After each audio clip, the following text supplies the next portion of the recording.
Good afternoon, welcome to Midday Prime. I'm Amritpal Singh. Over the next 1 hour, we bring you stories and updates from India and from around the world. We'll update you about the happenings in the world of business and sports, and we'll get you some interesting stories that are making the headlines. But first up, the big news of this hour.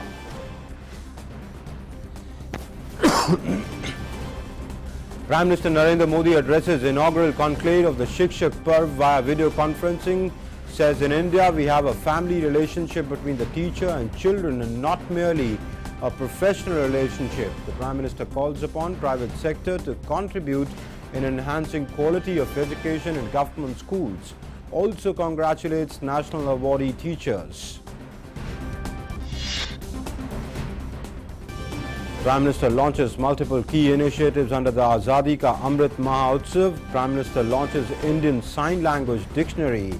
Nishta Teachers Training Program for Nipun Bharat and Vidyanjali Portal for facilitating education volunteers.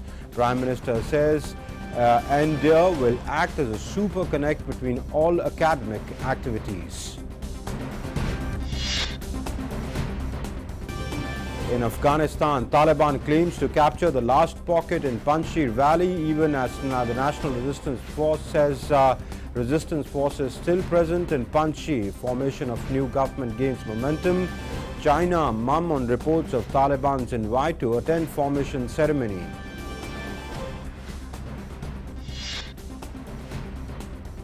In a sigh of great relief to Kerala, no traces of Nipah infection found in 8 samples. A total of 48 high-risk contacts are admitted at the Kozhikode Medical College.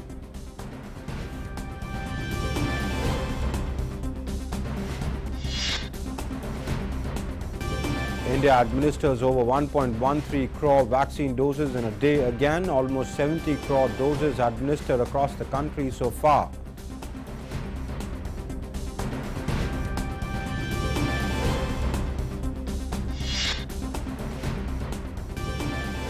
And in sports, India beat England by 157 runs on the last day of the 4th test at Kennington Oval.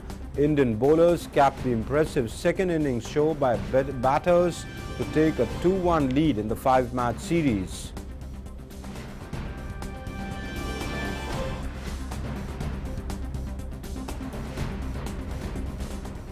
And let's begin the show with our big news.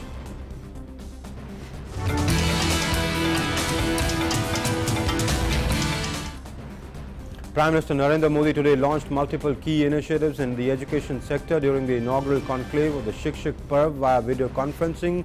The theme of the Shikshak Parv 2021 is Quality in Sustainable Schools, Learnings from Schools in India. The Shikshak Parv aims to encourage innovative practices to ensure not only continuity of education at all levels, but to improve quality, inclusive practices and sustainability in schools across the country as well.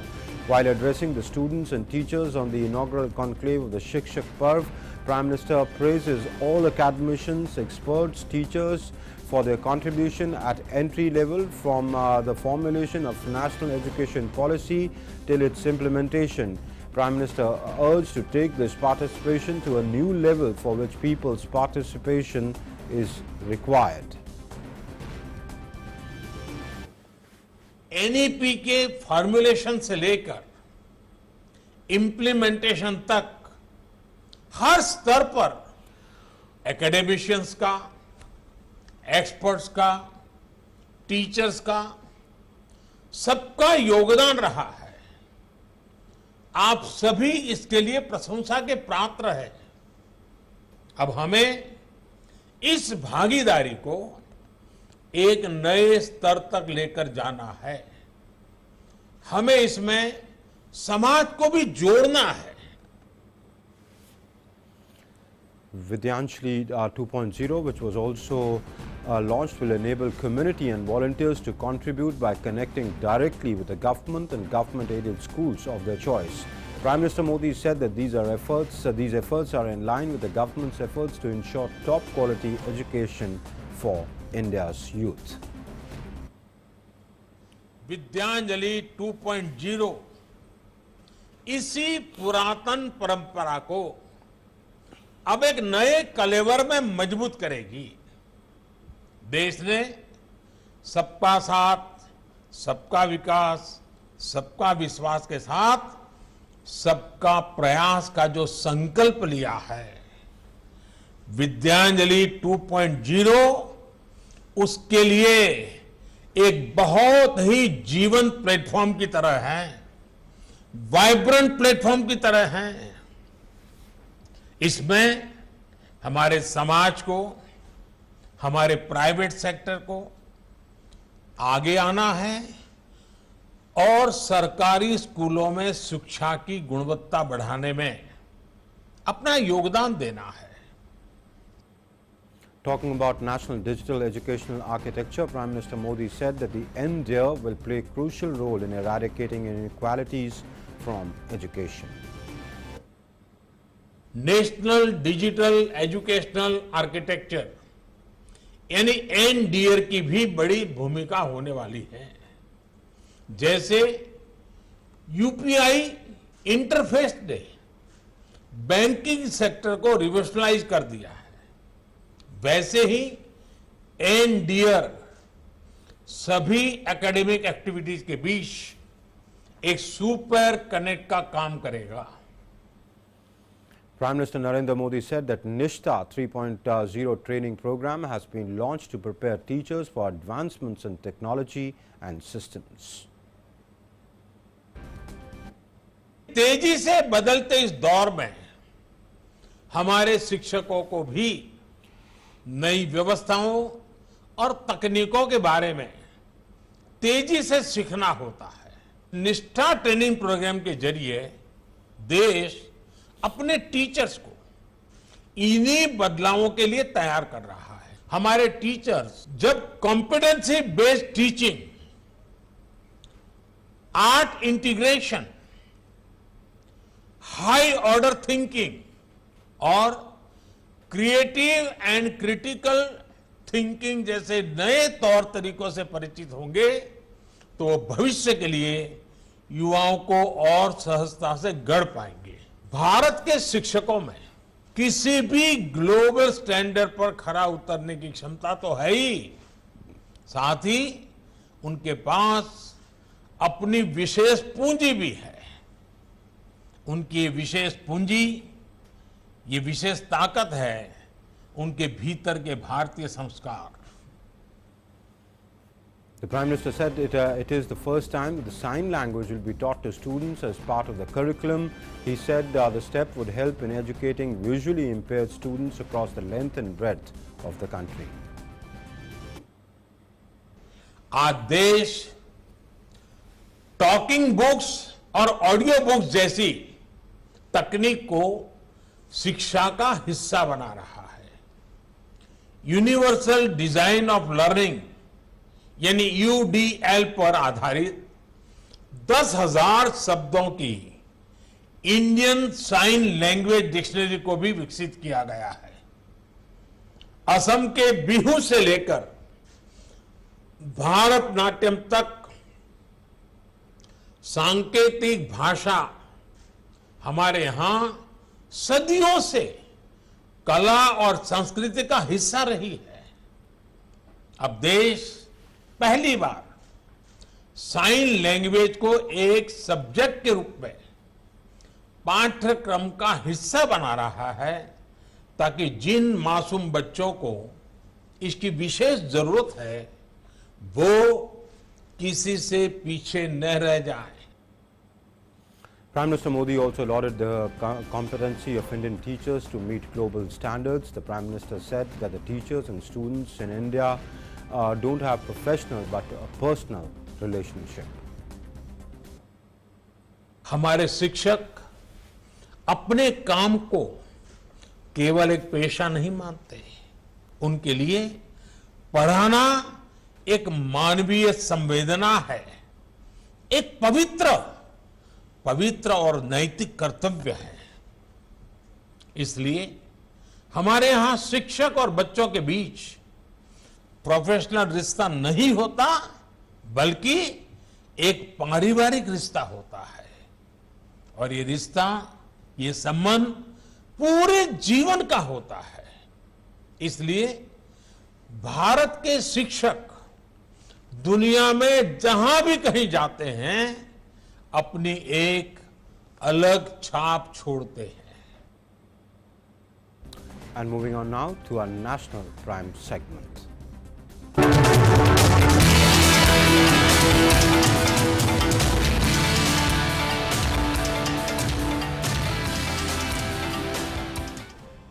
In a sigh of great relief for Kerala, the samples of 8 persons who came in contact with the 12-year-old boy who died of Nipah virus infection has returned negative. The samples were sent to the National Institute of Virology in Pune. The 8 persons included the parents of the deceased child as well. 5 more samples are being tested at the Kozhikode Medical College, where a testing facility for Nipah has been set up in coordination with the NIV.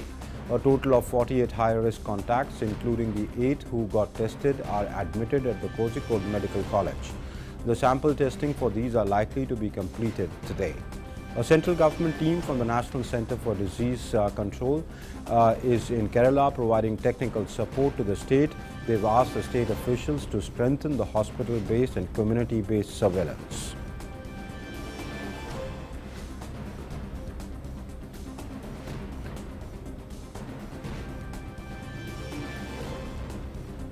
And Kerala showed decline in the fresh COVID cases yesterday for the second day, with only 19,688 cases being registered. Though the tests undertaken was comparatively lesser, the test positivity rate has declined to 16.71%. 135 death cases were confirmed due to COVID, taking the total COVID-related mortality count to 21,631. The total active cases stands at 2,38,782. Only 12.82% of the total active cases require hospitalization, easing of the pressure on the state health networks.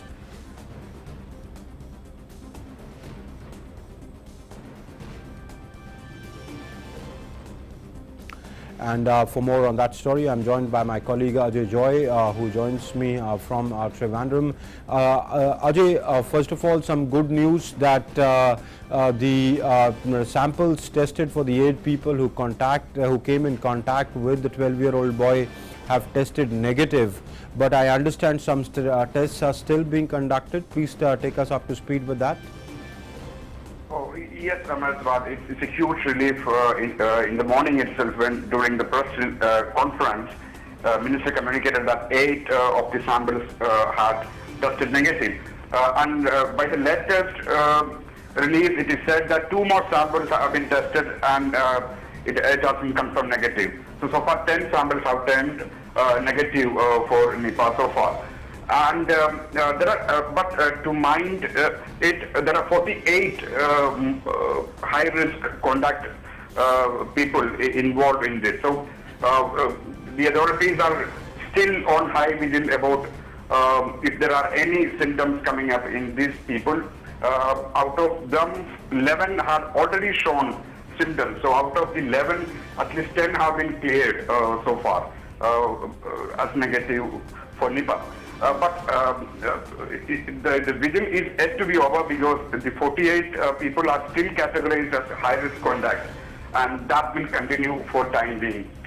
And good point right now is NIV Pune has set up the lab at Kozhikode Medical College for RT-PCR as well as the point of care test of the samples being taken right now. So this will reduce the response time in the treatment and the isolation part after that.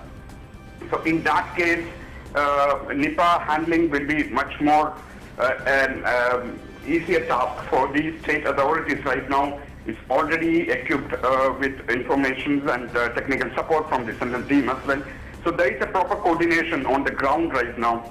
And but the Nipah handling has caused some concern in the COVID management in Calicut.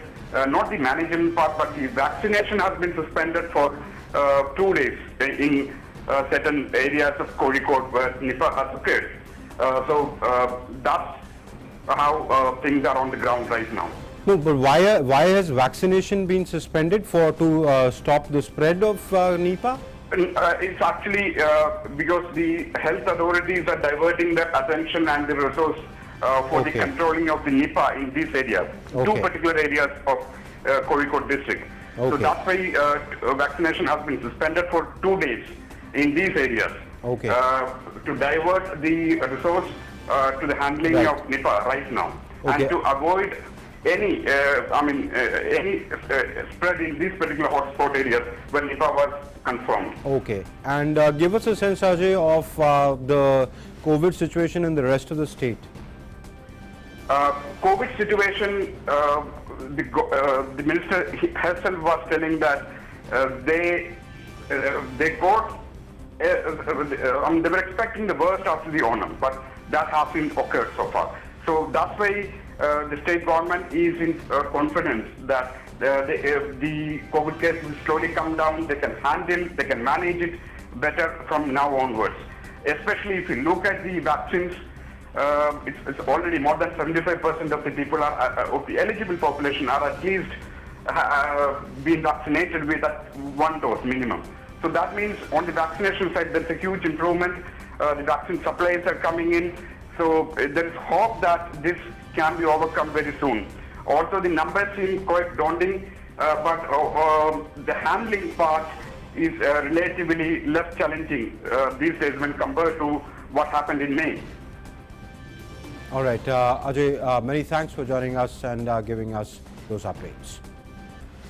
And India continues to battle COVID-19. More than 1.13 crore vaccine doses were administered in the last 24 hours. So, vaccine doses have been administered under the nationwide vaccination drive. Notably, India has administered more than 1 crore doses thrice in the last 11 days. In the last 24 hours, India reported 31,222 new cases. Active cases account for 1.19% of the total cases. The active caseload stands at 3,92,864. 42,942 patients have recovered from the virus in the last 24 hours. A total of 3,22,24,937 patients have recovered across the country so far. The recovery rate currently stands at 97.48%. The weekly positivity rate remains below 3% for the last 74 days. It is currently at 2.56%. The daily positivity rate is less than 3% for the past 8 days and is now at 2.05%.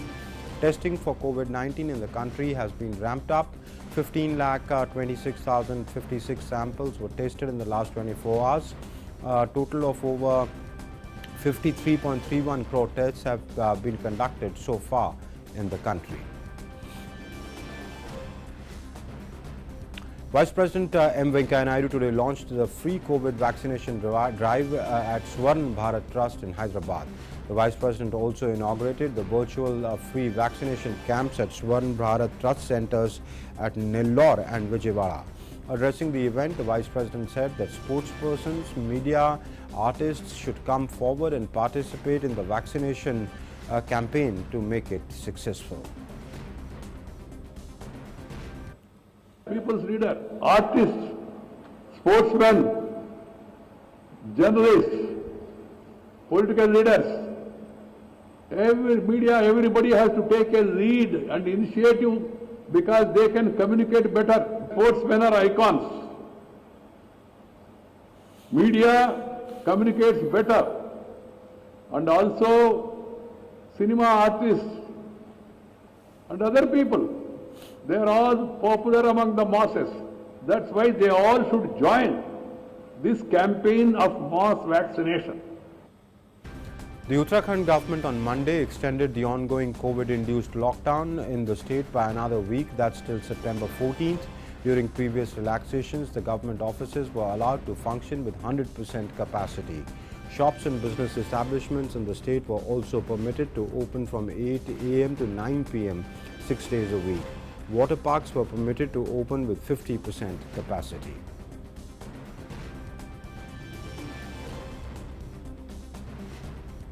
In a remarkable development, 28 districts of Uttar Pradesh have been declared free from COVID-19. Around 2.5 lakh tests are being undertaken every day, while the positivity rate remains at just 0.001%. Also, the recovery rate has increased to 98.7%.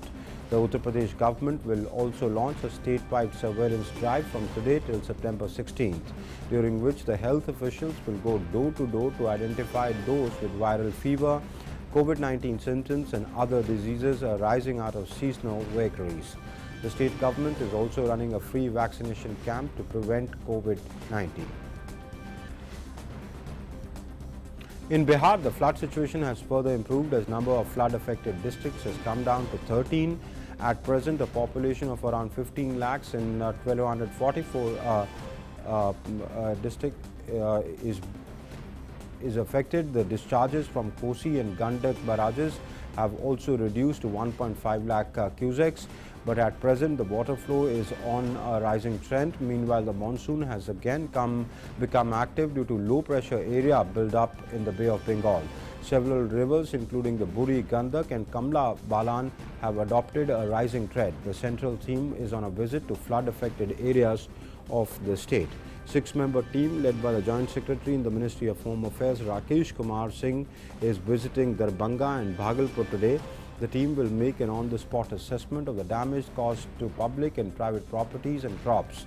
It will submit its report to the central government. Chief Minister Nitish Kumar has asked an assistance of 3,763 crore rupees from the centre as flood relief to the state. Meanwhile, the Eastern Central Railways has resumed railway services between Darbhanga and Samastipur in Bihar.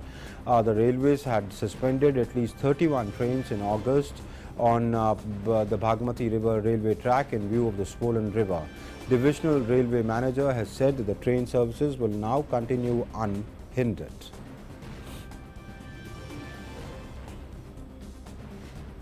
जो हमारे Samastipur division में दरभंगा और समस्तीपुर के बीच के खंड का ट्रेनों का परिचालन जो 31 अगस्त से स्थगित किया गया था और अभी हम इस पर पूरी नज़र बनाए हुए थे और हमने देखा कि इसका लेवल धीरे धीरे कम हो रहा है और अभी हम इस स्थिति में हैं कि कुछ रेस्ट्रिक्टेड स्पीड पर इस खंड को शुरू कर सकते हैं और यही जल्द से जल्द एक हमारे पास रास्ता था और हमने शुरू कर दिया है इसको। तो अब नियमित रूप से इस पर ट्रेन शुरू हो जाएंगी और इसका जो नोटिफिकेशन है ट्रेन की टाइमिंग्स के हिसाब से कब आनी है कब जाएंगी ये ट्रेन उसके हिसाब से जारी भी कर दिया गया है। And for more on that story, I'm joined by my colleague Salman Haider, who joins us over from Patna.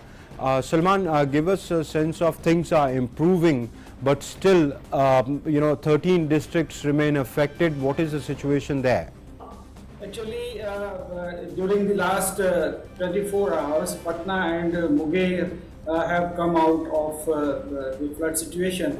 But there is a further threat as the weather department has predicted that there would be heavy rain, heavy to medium rain in some parts of the state. And as you said, the discharge, the water flow from the Kosi and Gandak barrages is on a rising trend. So this means that there is heavy rain in catchment areas of Bagmati and Gandak in Nepal. So and Kamla Balan, Buri Gandak in Bihar is also these rivers are also on rise right now. So there may be some critical situation within a couple of days, say. So the threat is still there.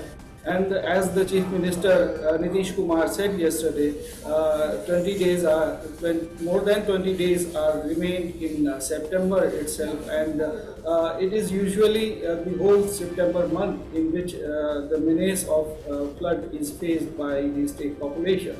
So the threat is not over right now, but the relief and rescue work is also going on. However, the number of these subdivisions has reduced. Flood-affected subdivisions are also less now.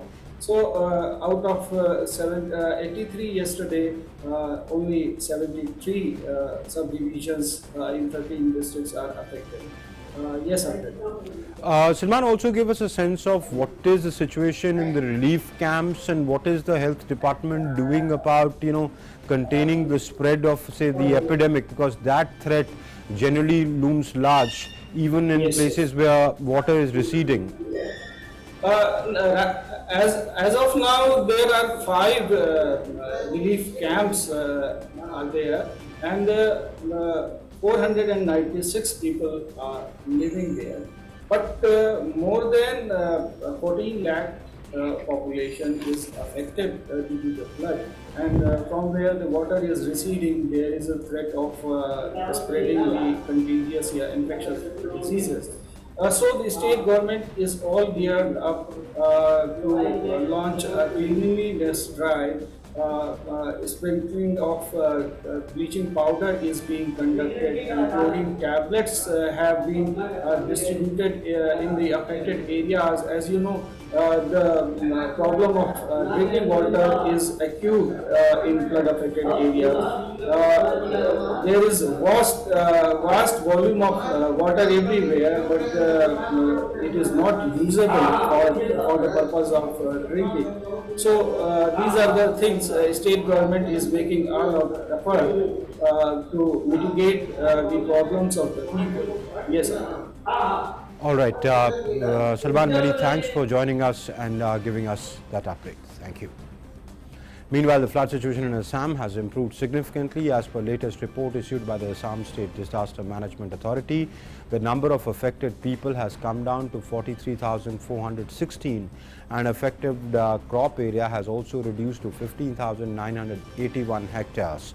As of date, 457 villages in 25 revenue circles of 12 districts are still submerged. One death case is reported in the last 24 hours in the Moregaon district. And efforts are on by the administration for necessary relief measures. As per official report, 718 persons in 14 relief camps and centers of different places have been put. Well, moving on, Bangladesh Information Broadcasting Minister Dr. Hassan Mahmood met with the External Affairs Minister Dr. S. Jaishankar in Delhi, informing about his meeting. The External Affairs Minister wrote on Twitter, and I quote him, "Glad to meet Bangladesh Information and Broadcasting Minister Hassan Mahmood. Our bilateral cooperation is progressing steadily across all domains. Discussed media and public perceptions in that regard." Unquote. And the Minister of Information and Broadcasting Anurag Singh Thakur met with his Bangladeshi counterpart Dr. Hassan Mahmood at his residence in New Delhi. Both ministers discussed a wide range of subjects, including IFFI under the production biopic of Bangabandhu Sheikh Mujibur Rahman, which is about 75% complete.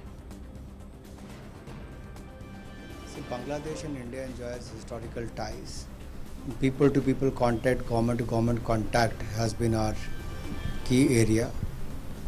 And Bangladesh is also celebrating the 50th year of liberation, as well as India is also celebrating the 75 years of independence.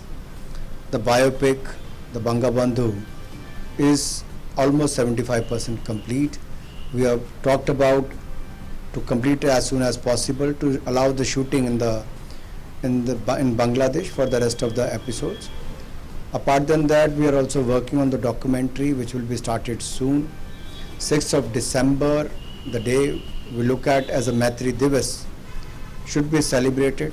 Now, most of the things were withheld because of the COVID-19 pandemic, and it was a very fruitful meeting with my counterpart, and how we can increase the ties between both the nations, as Prime Minister Modi also travelled post-COVID-19 pandemic to Bangladesh also.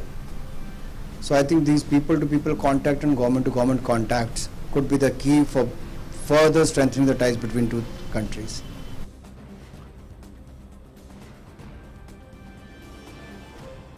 Lok Sabha Speaker Om Birla attended a briefing in Vienna with the Indian Ambassador Jaideep Majumdar and Rajya Sabha Deputy Chairman Harivansh Singh, along with other dignitaries. During the interaction, the Lok Sabha Speaker highlighted the efforts made by the government to combat the COVID-19 pandemic. He also emphasized on the largest vaccination drive going on in India, with the total number of people inoculated so far. The speaker said that the total number of India's vaccination could be equal to the entire population of Austria. Lok Sabha Speaker and Rajya Sabha Deputy Chairman are in Vienna to attend the 5th World Conference of Speakers of Parliament by the Austrian Parliament. And time for us to slip into a short break. We'll be back in a moment. Don't go away. Namaste India. Namaste land. Marhaban ila al-Hind. Zari India. Indu ni hao. Salam India. Namaste India. Namaskar Bharata.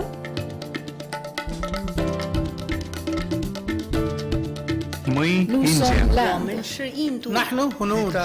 India. Ma Hindi hasti. Mung Hindian. Salam Hindustan. We are India.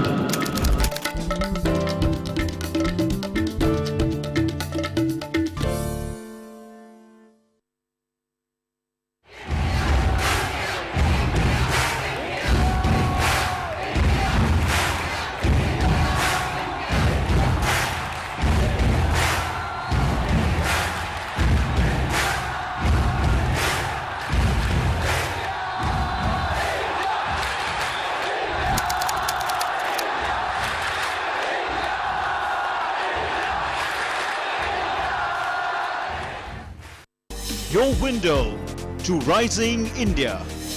India's voice on global platforms. Latest news from India and around the world. In-depth analysis of global headlines. Watch DD India in your country. Available for downlink in all Southeast Asian countries. STTV broadcast is available through the satellite GSAT 17 at 93.5 degrees east. HDTV broadcast is available through the satellite GSAT 10 at 83 degrees east. For technical details, scan here. Switch to DD India now. Welcome back, and in Midday Prime, it's time for news and updates from the world of business.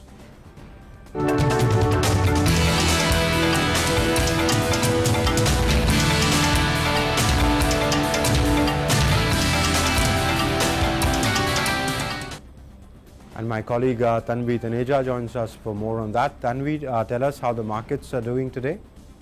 Yes, Amrit, the domestic stock markets have rebounded from morning session losses on Tuesday. So the Sensex at the BSE had gained 114 points, so 0.2% to 58,410 in afternoon deals a short while ago. Earlier, the Sensex had hit a fresh all-time intraday high of 58,553. And the Nifty at the National Stock Exchange had climbed 25 points, so 0.1% to 17,403. Earlier, the Nifty had touched a record intraday peak of 17,436.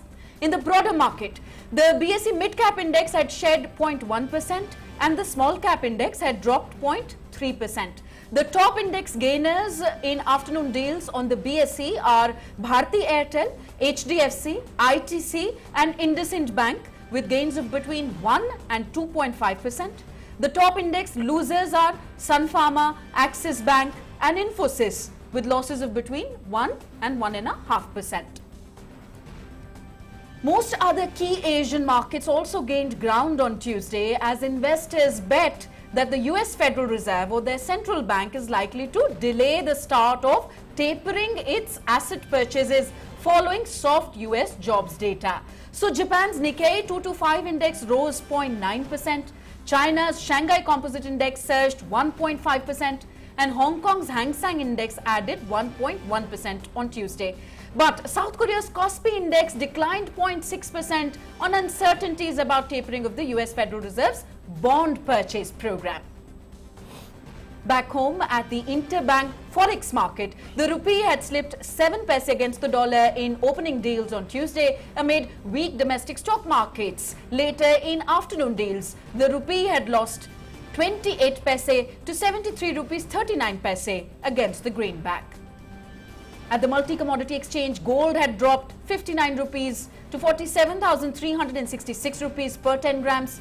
Silver had lost 464 rupees to 64,828 rupees per kilo. The country's largest car maker, Maruti Suzuki India, MSI, on Monday said it has increased prices of its entire product range except for Celerio by up to 1.9% with immediate effect. In a regulatory filing, the company noted that it has taken the decision to hike prices due to an increase in various input costs. This is MSCI's third price hike this year. The auto major had already raised prices in January and April this year with an overall hike of around 3.5%. And shifting our attention to the global crude oil market now, global crude oil prices were mixed on Tuesday in quiet trade, even as growing fears over slower demand after Saudi Arabia's sharp cuts to crude contract prices for Asia weighed on sentiment. So Brent crude rose 31 cents to $72.53 a barrel, but US oil fell 15 cents to $69.14 a barrel. And as we all know that the Latin American country El Salvador has become the first country in the world to adopt Bitcoin as legal tender in a move that has got the nation and the world debating the opportunities and risks of cryptocurrency being legal tender. The plan, which was brainchild of President Nayib Bukele, aims at allowing its people to save on $400 million spent annually in commissions for remittances, which are mostly sent from the United States. The president said that the country plans to buy a lot more of Bitcoins after buying the first batch of 400. In the run-up to the launch, the government has set up ATMs of its Shivo digital wallet that will allow cryptocurrency to be converted into dollars and withdrawn without commission. Businesses will be required to accept Bitcoin in exchange for goods and services, and the government will accept it for tax payments as well. The government's Bitcoin wallet comes preloaded with $30 worth of the currency for users who register with the Salvadorian national ID number. Meanwhile, the dollar will remain the national currency for public accounting purposes and merchants who are technologically unable to receive the e-currency.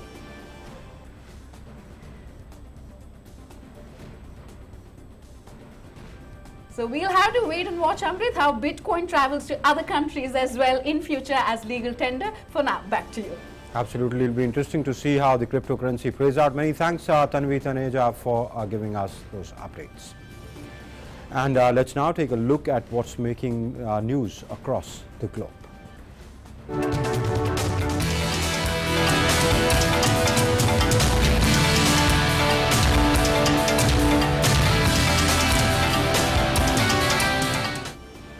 Well, the latest from Afghanistan, the Taliban has claimed victory over opposition forces in Panjshir Valley, northeast of Kabul, declaring that they had completed their takeover of Afghanistan. They even promised to announce a new government soon.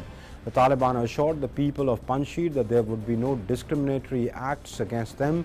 Taliban leader Mullah Hidayatullah Badar urged fleeing civilians to come back to their homes.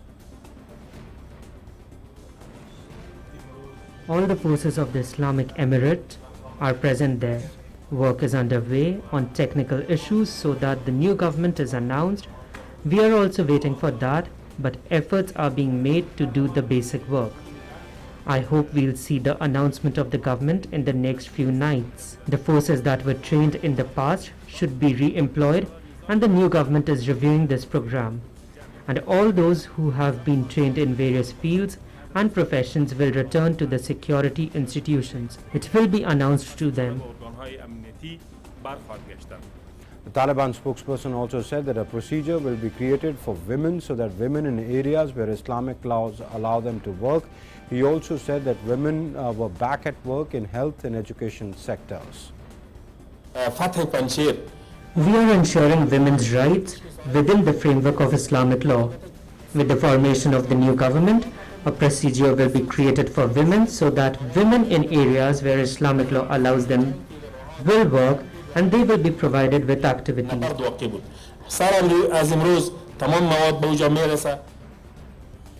And earlier, Taliban members were seen on social media pictures standing in front of the gate of Panjshir provincial governor's compound after days of fighting with the National Resistance Front of Afghanistan, commanded by Panjshiri leader Ahmad Massoud. Meanwhile, Massoud in a Twitter message said that he was safe but gave no further details. And the Chinese Foreign Ministry has remained silent on a media report claiming that Taliban has invited China, Pakistan, Russia, Turkey, Iran and Qatar to attend the swearing-in ceremony of the new government in Afghanistan. Chinese Foreign Ministry said that they have no information at this time and reiterated that the country supports the formation of an open, inclusive and comprehensive government by Afghanistan. While China's Afghanistan policy is evolving in coordination with Pakistan and Russia, which share borders with Afghanistan, the country is also keeping a close watch on the Panjshir Valley clash between the Taliban and the National Resistance Force. On Saturday, Chinese Foreign Minister spoke to his Iranian counterpart and said that the new government in Afghanistan should make a clean break with terrorist organizations and establish good relations with other countries, especially neighboring countries. And U.S. Secretary of State Antony Blinken has expressed gratitude for Qatar's support for safe transit of U.S. citizens and tens of thousands of Afghans and other evacuees from Afghanistan. Blinken is in Qatar to thank the government officials in person for the outstanding support in safe transit of U.S. citizens, Afghan and other evacuees. Blinken met the Amir of Qatar, Sheikh Tamim bin Hamad Al Thani in Doha on Monday. He will call on Deputy Prime Minister and Minister of Foreign Affairs Mohammed bin Abdul Rahman Al Thani and other senior officials to thank Qatar for its generous support. Meanwhile, a senior State Department official said that Washington has facilitated the safe departure of 4 more Americans overland from Afghanistan. About 1,000 people, including Americans, have been stuck in Afghanistan for days, awaiting clearance for their charter flights to leave. The World Health Organization has said that hundreds of medical facilities in Afghanistan are at risk of imminent closure because donors who provide the financing are not allowed to deal with the new Taliban government. WHO's Emergency Director for Eastern Mediterranean Office, Rick Brennan, said that some 90% of the 2,300 health facilities across the country are at the risk of closure as soon as this week. That project is the backbone of the health system in Afghanistan. So, I mean, we understand the constraints that the donors work under. They are looking urgently at options, to keep those health facilities open. But we are going to have a pause in operation in a large proportion of those. Probably, by some estimates, up to 90% will cease functioning probably later in the week. And yeah, I mean that will be associated with an increase in illness and death, we would expect, and also rolling back the tremendous health gains of the last 20 years if those closures are sustained. Britain's opposition has criticized Prime Minister Boris Johnson for his handling of the evacuation from Afghanistan and even called for sacking of his Foreign Minister Dominic Raab. Opposition Labour Party leader Keir Starmer said that the Prime Minister was incapable of international leadership. The United States and Britain withdrew from Afghanistan last month, and Raab has admitted that both countries misjudged the Taliban's capacity to seize control.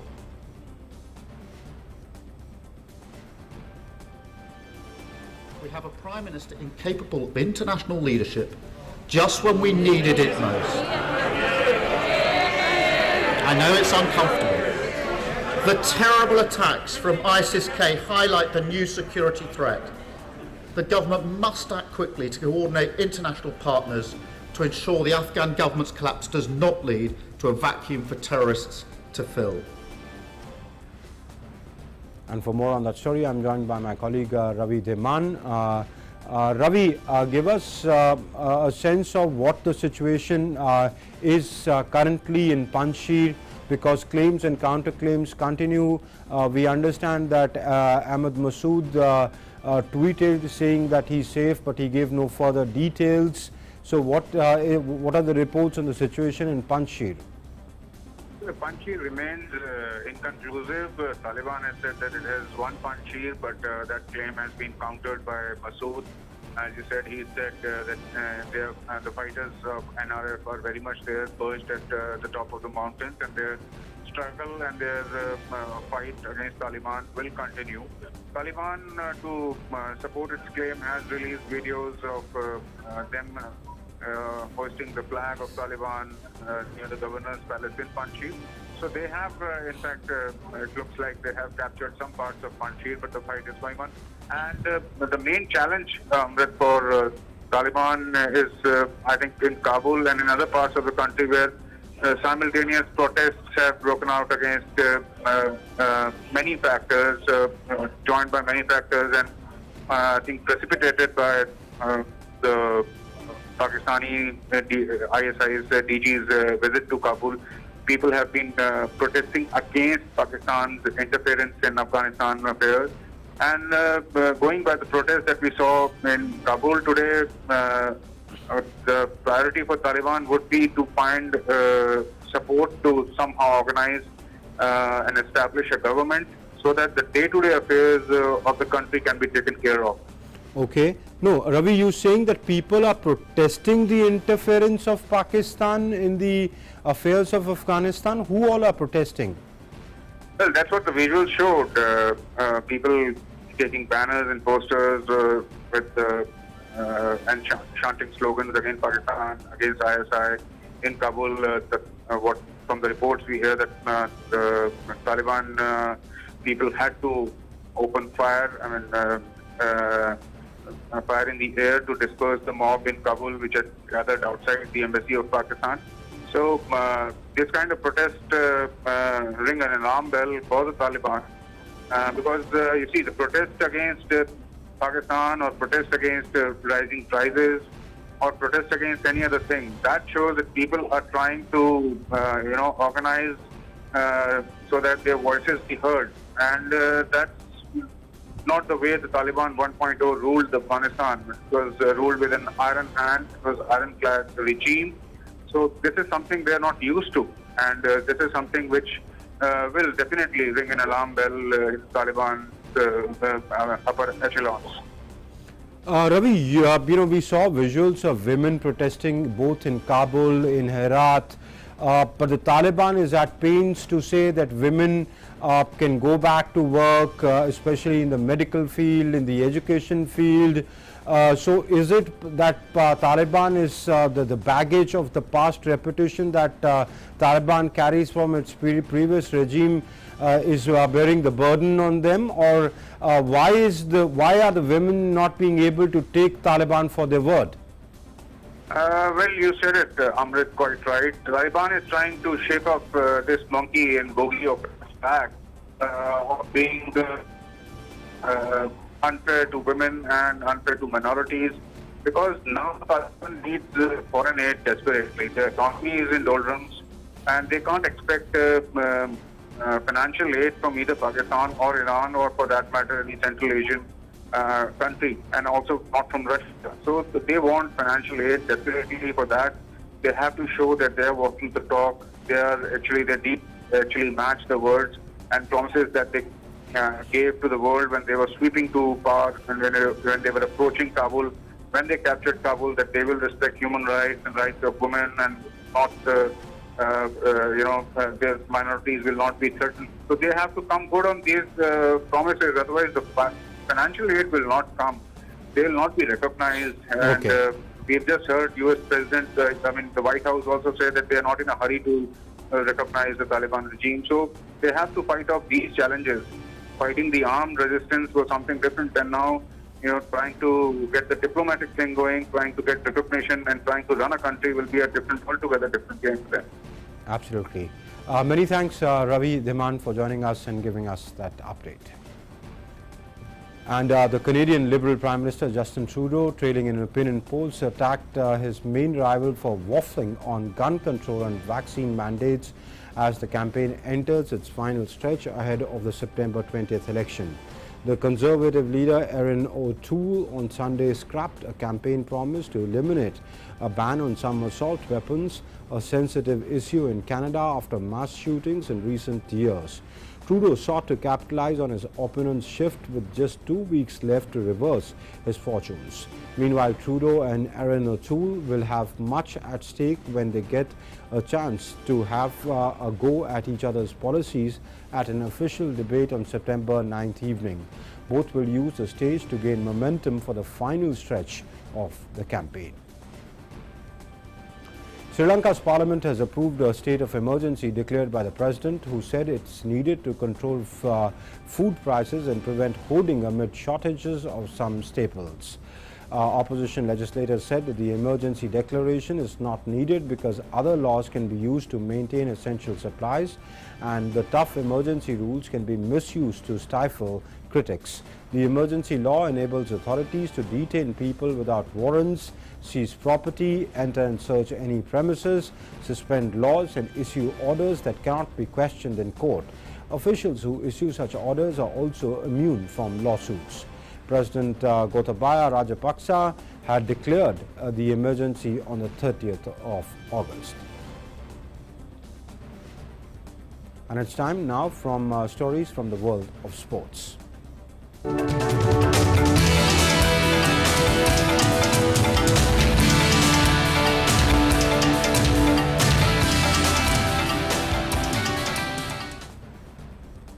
And my colleague Deepika joins us for more on that. Deepika, tell us what's making news in the world of sports. Absolutely, Amrit. Good afternoon. Let's take a quick look at all what is happening in the world of sports.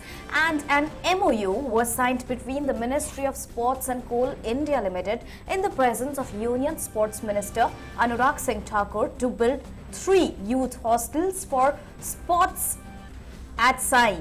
Union Minister Anurag Singh Thakur expressed his gratitude to CIL for coming forward to help sports persons and encouraging them. Coal India Limited has come forward to establish 3 sports hostels. One is at Bangalore, second is Gwalior, third is at Bhopal. And these hostels will provide facilities to our sportsmen who come for practice to be part of various camps and all. So they could be nurtured and trained to win medals in various international platforms, Asian Games, Commonwealth Games, as well as the Olympics are concerned for 2024 and 2028. This is a huge contribution from Coal India Limited to the tune of 75 crore rupees to establish these 3 youth hostels. Union Sports Minister said that in future, Sports Authority of India and Coal India Limited would make joint sports academies, which would play a key role in promoting sports across the country. In future, Coal India Limited and Sports Authority of India will come together to have a joint sports academy to train players in future also. So let me first thank the Coal India Limited for their immense contribution in the field of sports. And Indian cricket team jumped to the top of World Test Championship points table by virtue of their victory over England in the 4th Test at the Oval on Monday. With 26 points and having won 2 matches with 1 loss and 1 draw, the ICC table also shows 2 penalty overs in the points table for India. Pakistan is at the 2nd position, while West Indies and England at the 3rd and 4th position respectively. After suffering an innings defeat at Headingley, India made a terrific comeback into contest on the opening day to secure only their 2nd Test victory at the Kennington Oval. As a result, the win took them to the top of the ICC World Test Championship 2021-23 table. And India tops 2021 World Test Championship points table by virtue on their win against England. Moving on, it was a dramatic 5th day finish at the Oval as India ended its 50-year wait for a win at the venue with a 157-run victory against England on Monday. India last won at the iconic ground way back in the year 1971 when it stunned the host by 4 wickets to clinch its 4th series triumph in England. Virat Kohli-led side successfully defended 367 runs on the final day. England succumbed to some fierce bowling spells from the Indian bowlers. Jasprit Bumrah picked up his 100th Test wicket during the innings. This is India's 2nd ever Test victory at the Kennington Oval. And Prime Minister Narendra Modi termed India's victory over England as a great day. Prime Minister Modi in a tweet said, and I quote, "Great day again on the vaccination front and on the cricket pitch. As always, Team India wins," unquote. And now moving on to the US Open, Novak Djokovic was again made to fight hard as he beat American wildcard Jenson Brooks-Pai to reach the US Open quarterfinals and keep his calendar Grand Slam hopes alive. The world number one overcame a poor first set to win a bruising encounter by 1-6, 6-3, 6-2 and 6-2. He was pushed all the way by Brooks-Pai, who was well supported by the full crowd on Arthur Ashe Stadium. Djokovic will face Matteo Berrettini for a place in the semi-finals now. And six-seeded Italian Matteo Berrettini was made to work hard by qualifier Oscar of Germany. Just like Djokovic, the Italian six-seed lost the first set before making a comeback victory. The world number 8 won his pre-quarters tie by 6-4, 3-6, 6-3 and 6-2. Tokyo Olympics gold medalist Alexander Zverev had the easiest route to the quarterfinals as he cruised past Jannik Sinner by 6-4, 6-4 and 7-6 to extend his winning run to 15 matches now. Meanwhile, in the women's singles category, Tokyo Olympics gold medalist Belinda survived a scare to enter the US Open quarterfinals. Up against former French Open champion Iga Swiatek of Poland, Beatrice survived a punishing first set tie-break to defeat 7th-seeded Swiatek by 7-6 and 6-3. Whereas 4th-seeded Karolina Pliskova mounted a strong defensive effort to send Russian Anastasia Pavlyuchenko packing 7-5, 6-4 in the 4th round of the US Open, keeping on track her bid for a maiden major title. Whereas British teenager Emma put in another devastating performance to reach the US Open quarterfinals as her dream New York debut continued. The 18-year-old qualifier yet to drop a set here won 11 games in a row in a 6-2, 6-1 victory over Shelby Rogers.